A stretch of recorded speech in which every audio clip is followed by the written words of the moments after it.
I think if you put aside Trump's tweeting and yelling and screaming and everything and all the other critics, and you actually look at how we systematically responded to the incursion, we did pretty good considering the resources and the influence we had to bear. We should actually be giving the president credit for that rather than criticism for not doing something which realistically was beyond America's means or interests to do.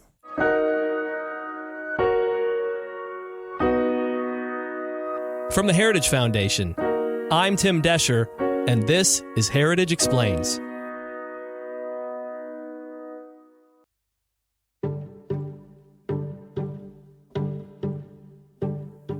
October is the best month if you live in D.C.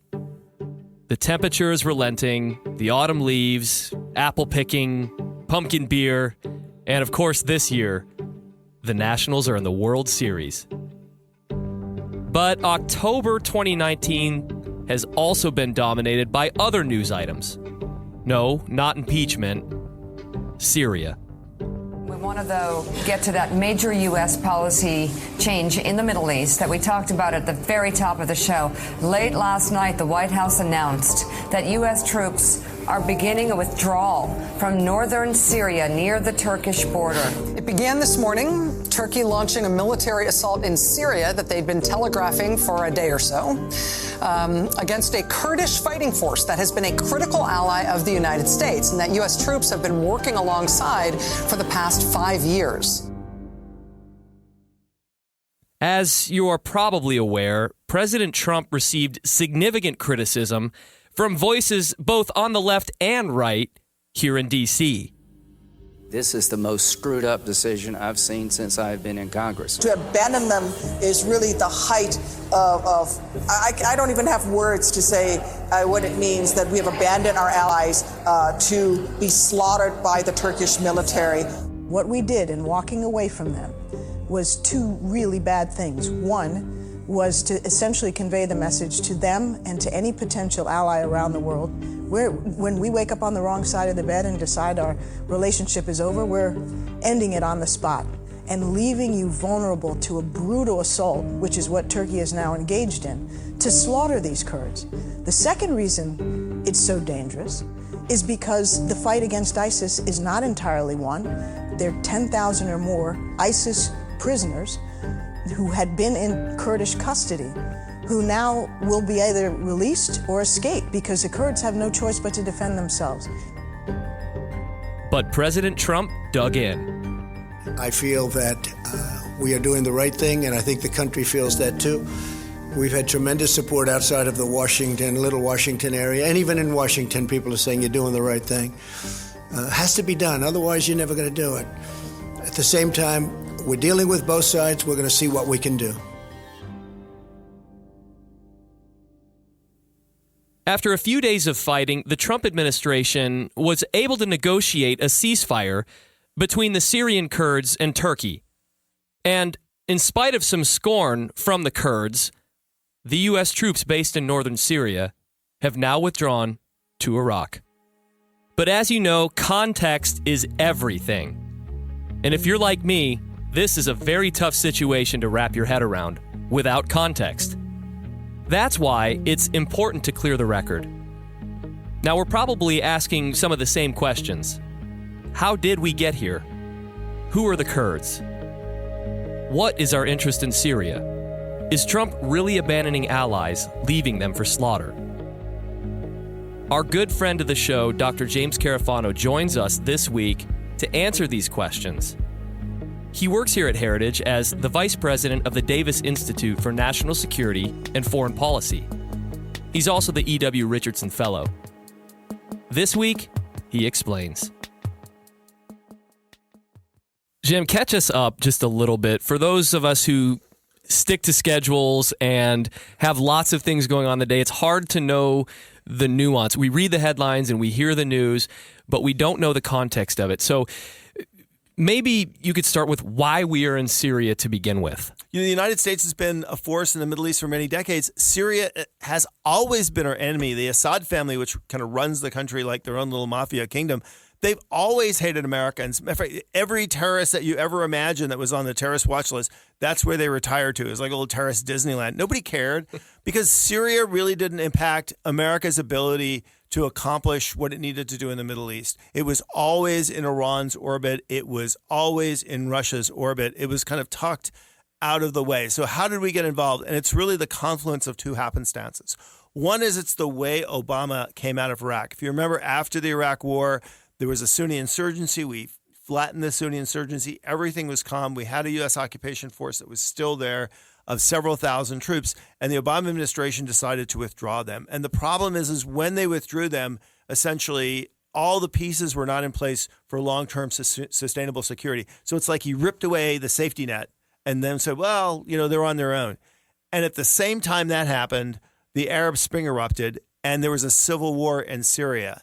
And between those two events, that created a space for other Islamist terrorists in the group, which became known as ISIS, to pull together and essentially push Syria and Iraq aside and create their own terrorist state in the middle of the Middle East. And that was a huge problem for us. It was a problem for Obama, who actually sent Americans back into the region to fight them. And when Trump came in office, his number one thing was, look, we've got to get rid of the caliphate. Besides Iran, this is the biggest threat to the region.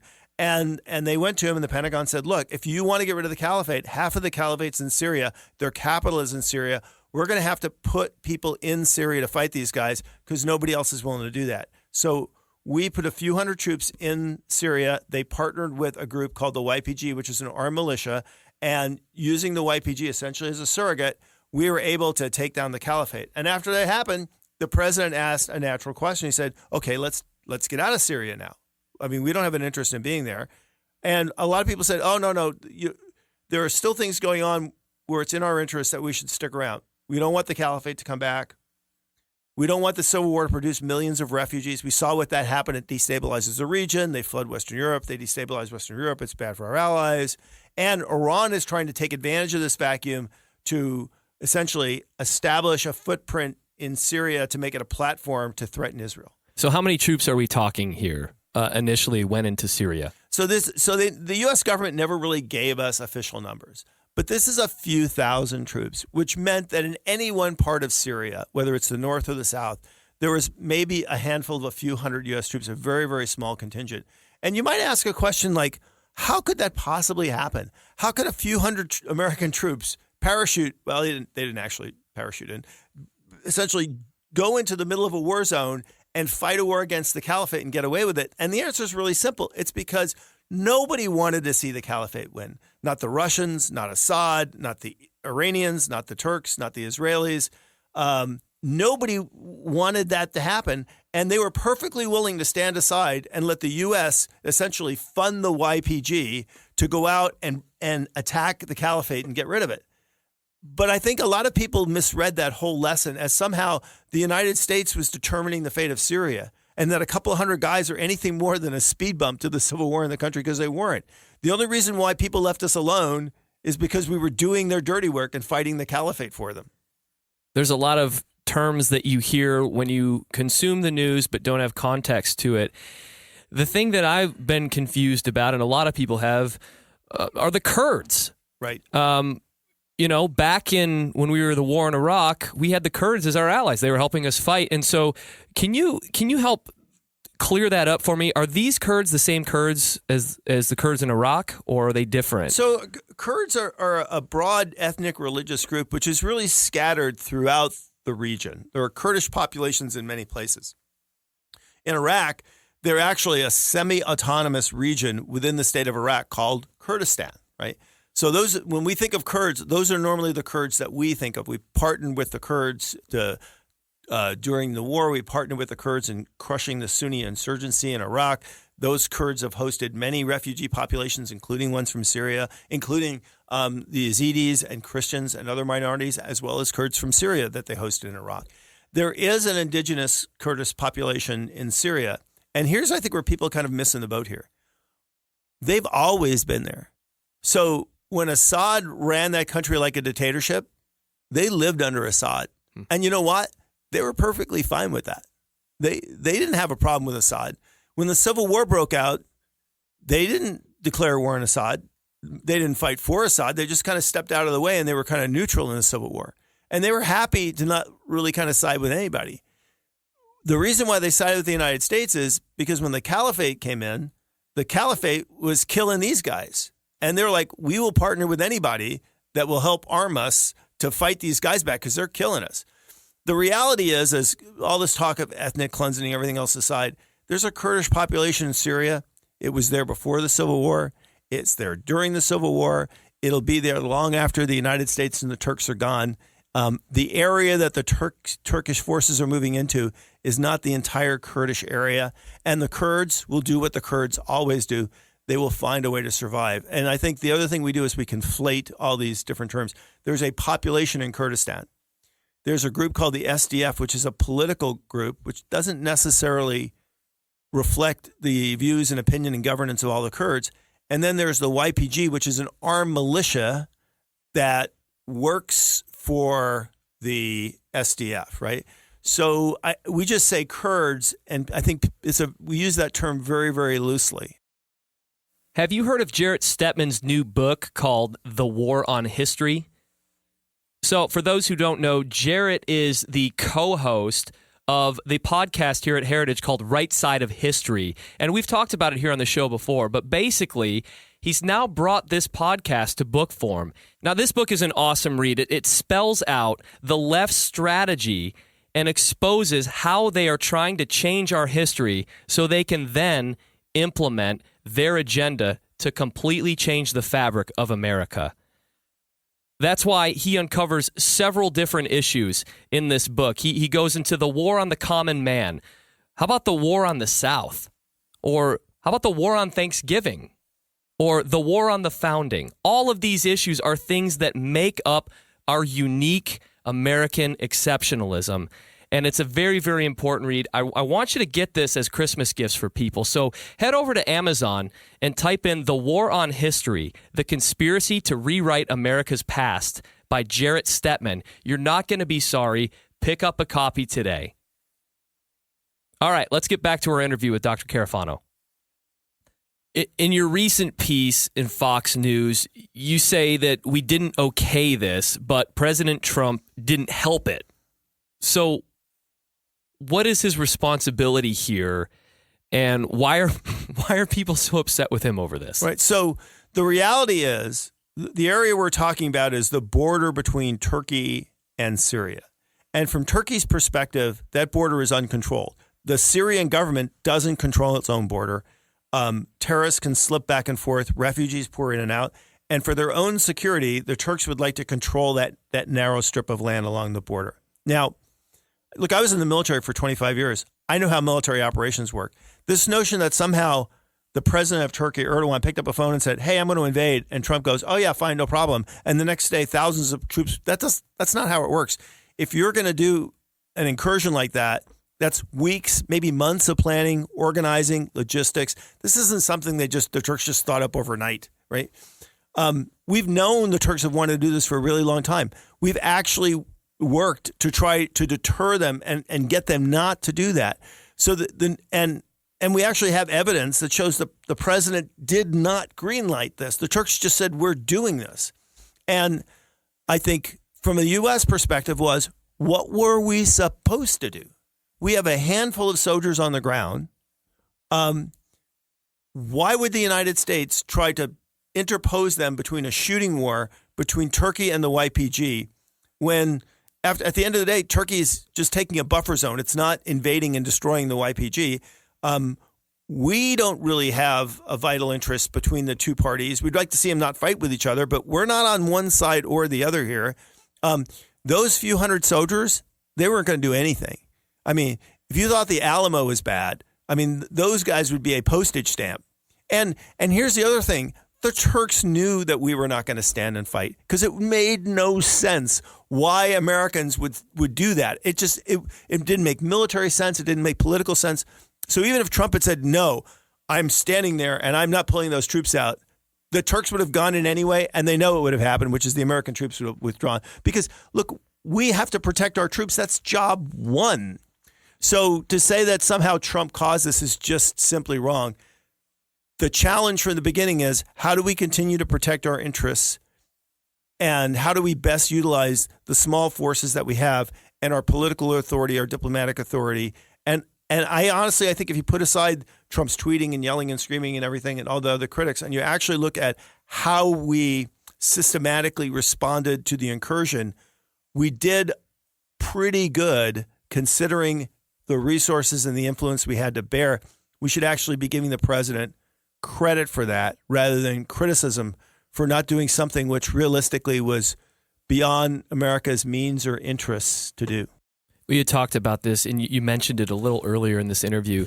The Democrats and Republicans joined them in passing a resolution to condemn the withdrawal recently. But I find that a little weird because we didn't vote to go into Syria in the first place. Here's what I'm finding weird, which is, are you condemning that we allowed the Turks to do this? Because clearly the evidence now shows that we did not greenlight the Turks doing this. Are you condemning that we're abandoning the Kurds? Well, the president just sent his most senior officials over there to negotiate with the Turks and threaten sanctions to force the Turks to allow the forces to withdraw to avoid needless bloodshed. So clearly we are helping to look after these people. So what exactly are we not happy with? Talking about outcomes here, the president just announced that he's lifted all sanctions and there will be a permanent ceasefire. Where do we go from here? Well, I don't think it's a game changer. But then again, I never thought the Turkish incursion was a game changer to begin with. Look, if somebody could have ended the Syrian civil war, they'd have done that 10 years ago. Nobody has the power or the influence to do that. I don't think it's a game changer in terms of dealing with ISIS. I think the United States has a footprint in the region. We can continue to fight ISIS and partner with people, including the YDP. I don't think it's a game changer in the region. I don't think it really presages an expansion of Russian influence. I don't think they go much beyond Syria. The Iranians are actually under enormous pressure. They've got pressure in Iraq. They've got pressure in Lebanon, Yemen. They're sanctioned. So I don't think they really can exploit this. So I don't think it really changes all that much. What it does do is it may create an opportunity for more refugees to resettle, to bring some semblance of greater stability. I think it's both in the interest of the Turks and the YPG to do this. The Turks don't want to have a war with the YPG, and the YPG really aren't going to expend enormous amount of lives and resources fighting over a strip of land that they really don't need. So I think it'll help make the frozen conflict more frozen. Whether it will actually lead to prospects for some kind of political settlement in the future, I think it's far too soon to tell. But I think it's a constructive role that the U.S. played. It does demonstrate that we're not walking away even from Syria, that we helped broker this long-term ceasefire, that we can continue to work with the YPG on fighting ISIS, that we continue to have a footprint in the region. I think it's the logical step for the administration to take. Dr. Carafano, thank you so much for joining us today. Good to be with you. And that's it for this week's episode of Heritage Explains. You can find all of Dr. Carafano's work on Syria in the show notes, and you can also head to our YouTube page, the Heritage YouTube page, and you can see his really entertaining TV appearances posted there as well. You won't be sorry. Now, if you're into leaving comments, we hope you do. Anywhere that you listen to the podcast, please let us know what you think of the show. You can also email us at managingeditor@heritage.org. That's managingeditor@heritage.org. Michelle is up next week with an all-new explainer. Heritage Explains is produced by Michelle Cordero and Tim Desher, with editing by Thalia Rampersad.